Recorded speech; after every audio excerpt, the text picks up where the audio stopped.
Yo, what's up, people? I'm Chris the Don One, and I am back with another video. Last night was the Boston Celtics versus the Cleveland Cavaliers, and the Boston Celtics beat the Cleveland Cavaliers. Now, you heard a lot of talking heads, sports talking heads, for the past couple of months talking about the trade in general, the trade between the Boston Celtics and the Cleveland Cavaliers. And you hear folks like Colin Cowherd, Will Kane, as well as others echoing these same messages of, well, the Cleveland Cavaliers won that trade between the Boston Celtics. Now, I will say this: if you're looking at it from a short-term perspective, well, I can sort of co-sign and agree with your theory. Yeah, I can go along with it and say the Cleveland Cavaliers won the trade between the Boston Celtics in a short-term theory. But if you're looking at trades, normally people look at trades as the future, all right?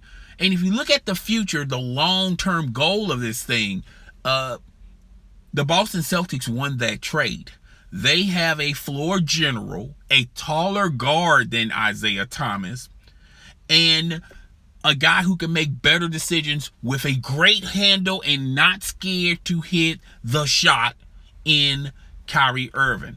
And those things are hard to find in players. Now, when you're talking about Isaiah Thomas possessed some of those elements, all right? He wasn't afraid of hitting or making the big shot. He had heart. That dog had fight in him. But when it came time, and when it came to crunch time, when it came into playoff, he was an undersized guard, and it was literally easy to defend Isaiah Thomas. I feel like people are going to have a different assignment and a different outcome with Kyrie Irving. Kyrie Irving can get off his shot. He's much bigger than Isaiah Thomas, even though I feel like both players, defensive-wise, individual defense is pretty much similar, is below average. But if you're talking about team defense, and that's the concept the Boston Celtics are preaching, they're doing better this year than they were last year, okay? Is that a large part of the coaching? Is that a large part of the players that you have on the floor? Yes, okay? Even though Kyrie Irving does get credit with those theories, all right? Now, let's talk about last night's game. The one thing I like about the Boston Celtics this year is they are a complete team. They're the future. They're the future for the foreseeable future. All right? They're molding this team like the Golden State Warriors. The Golden State Warriors had all of these pieces early on, and it took them a while, plus a coach, to mold them together to the dynasty that they are today. All right? And the Boston Celtics are going to clearly be one of those future teams, all right, that a lot of teams, particularly in the East, are going to have a hard time dealing with. Now, if you're talking about this year, I think the Boston Celtics, even though they have a better record than the Cleveland Cavaliers, they're the second best team in the East, even though the records are not matching my theory. But at the end of the day, you have to ask yourself this: can the Boston Celtics beat the Cleveland Cavaliers in a 7-game series, winning 4 games? I think that's going to be hard for the Boston Celtics, particularly since they're one man down. All right. And I said this in videos in a couple of months back, that if you're talking about now, the Boston Celtics are trying to figure out their way. They're going to have a great season. They're going to advance in the playoffs, but when they meet up and match up with the Cleveland Cavaliers, they got a lot of explaining to do. They don't really have anyone that can defend LeBron James, and they have multiple people that can defend Kyrie Irving, and that was illustrated last night, even though this is the reason why Boston Celtics traded for Kyrie Irving. Kyrie Irving handled his ball handling and his decision making is light years better than Isaiah Thomas. Isaiah Thomas is a smaller guard. Okay, his indecision is questionable at times. Okay, sometimes he can get frustrated.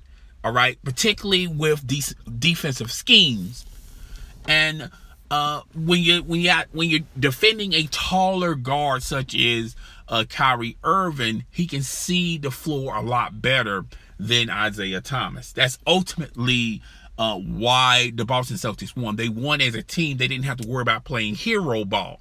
All right, like last year with the Boston Celtics. Okay, so moving forward to this season, like I said earlier, I feel like the Boston Celtics is illustrating things on why they are the future, all right, and why the Cleveland Cavaliers are the here and the now. Isaiah Thomas' role is different with the Cleveland Cavaliers than the Boston Celtics. He doesn't have to be the man. Clearly, LeBron James is the man, and then there are the rest. Okay. Isaiah Thomas doesn't have to necessarily have a great night every night. You got Dwayne Wade, you got J.R. Smith, you got Kevin Love, you got Kyle Korver. Okay, you got a lot of players on that squad that can have an amazing night. They don't necessarily have to depend on LeBron James to have a great night every night. If you look at the Cleveland Cavaliers from last year, it was either their strategy was LeBron James had to have a great night, or Kyrie Irving has to have a great night, and that's not the case. They have the Cleveland Cavaliers are a more deeper team this year than last year due to that trade, as well as other things that flowed with this team and with this organization. So, even though the Cleveland Cavaliers are a deeper team, they don't necessarily have to depend on one person or two people. They can go 10 deep if needed. And the Cleveland Cavaliers and the Boston Celtics, when you look at them, they are a very skillful, young, athletic, hungry team. Okay, but I don't think the Boston Celtics can go 10 deep like the Cleveland Cavaliers can right now. They could in the past, but they can't. They gave away a lot of talent to get Kyrie Irving, as well as other things at their disposal.